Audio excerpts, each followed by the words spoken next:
He says anything below 35, he's looking at, they're already at risk for osteoporosis, osteopenia. And I couldn't get, I was going to try to draw a diagram on the computer, and I'm just not computer literate. So what I did is I used arrows. So if you get vitamin D from your skin or the diet, that vitamin D is converted in the liver to 25 OHD, okay?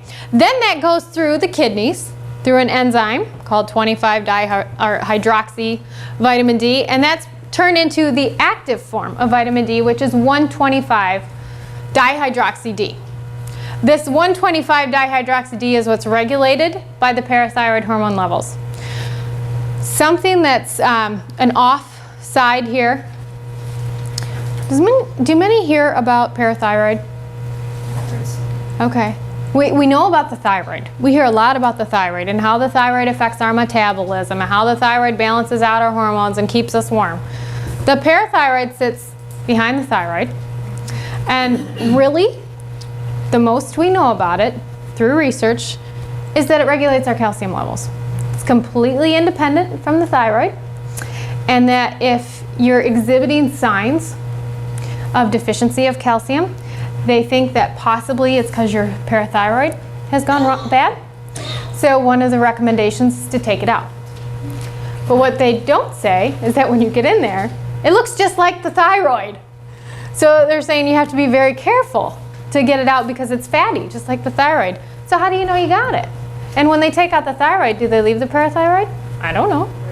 You know? Very interesting. So similar to that old appendix. Still learning.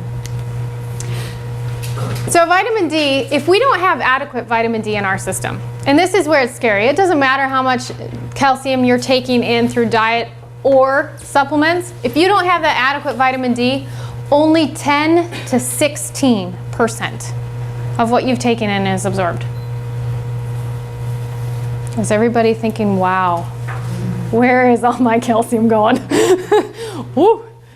So this should make us think about, you know, in the summer, am I outside? Am I wearing sunscreen? Do I tan easily? Do I burn easy? How else do I get my vitamin D if I'm one of those people that is very sensitive to sunshine, or I've had skin cancer and I'm afraid to be out in the sun?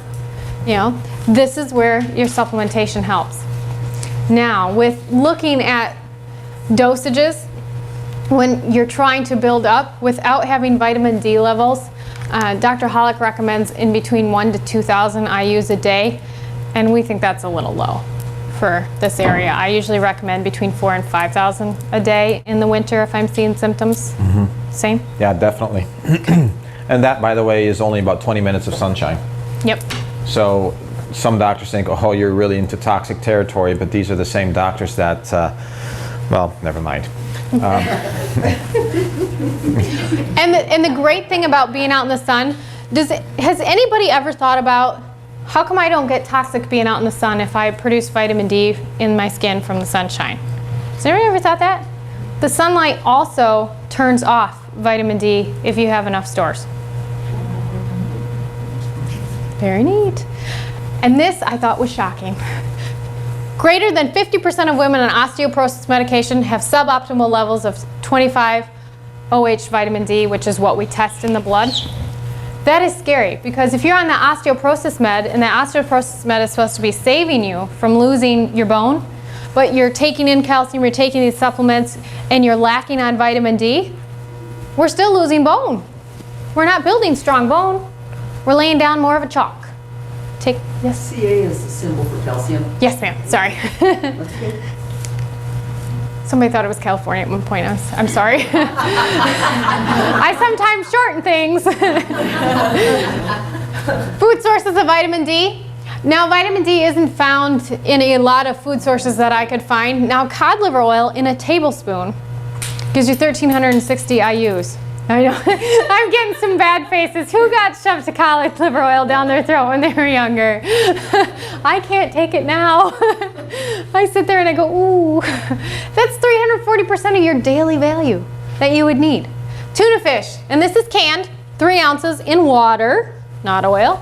154 IUs per serving, and that's 39% of your daily. Now, I will say that tuna fish, they do watch for mercury levels, so if you're worried about heavy metals, maybe that's not the choice for us. Egg yolks. And what he had put down is whole egg and vitamin D is in the yolk. So I put egg yolk. And that gives you 25 IUs per serving, or 6% of your daily vitamins. So if we're outside, I know, cod liver oil is the way to go, guys. There are new oils that are coming out with more of your vitamin D in it that just aren't necessarily cod. That DV is so much lower than what you said we should have.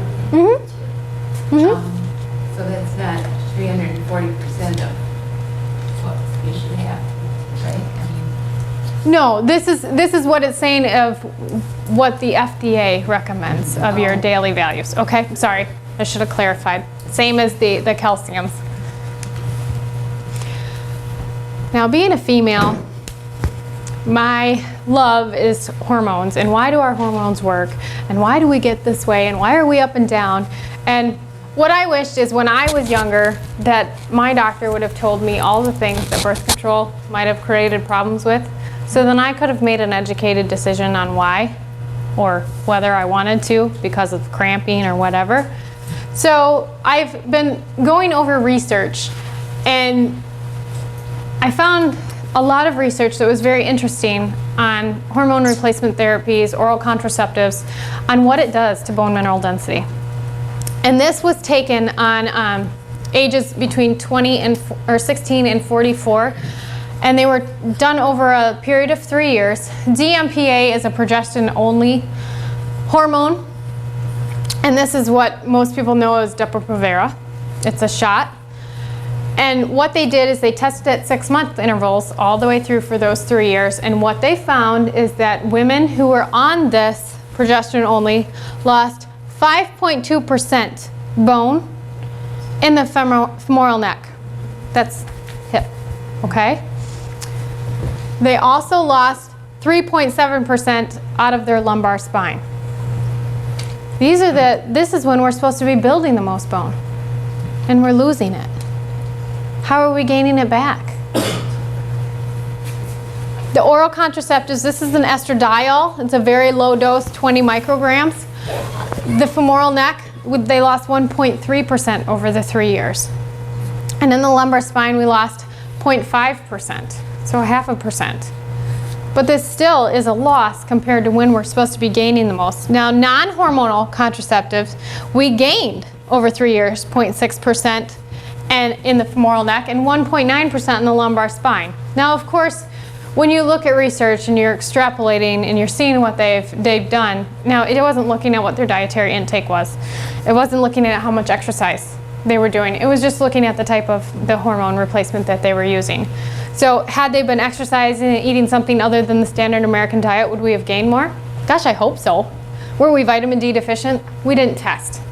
So it's very important to look at everything. When it comes down to bone health, we can't just look at the fact that I need exercise, I need calcium, I need D, I need magnesium, I need boron, I need vitamin K. All those things are important, but what we need to look at is we have to go back to the basics. What are we eating? What is our gut health? Are we inflamed? Are our hormones imbalanced? Are we sick a lot? What happened all the way through? If we have small bowel bacteria overgrowth, so our small intestine is overgrown with the wrong bacteria, so it's allowing our microvilli, our finger-like projections that take in nutrients to break down, then we're not absorbing all the nutrients that we should be absorbing anyway. So it's not just a bullet in the wall that we're looking at. We're looking at the scattered picture. So tonight we're only touching on small things. But remember, when we look in the long run, you've got to look at everything. Mm-hmm. Awesome, thanks. So OH stand for? Oh, it's hydroxy. It's OH is a oxygen hydrogen atom. That's all it stands for. Thank you. So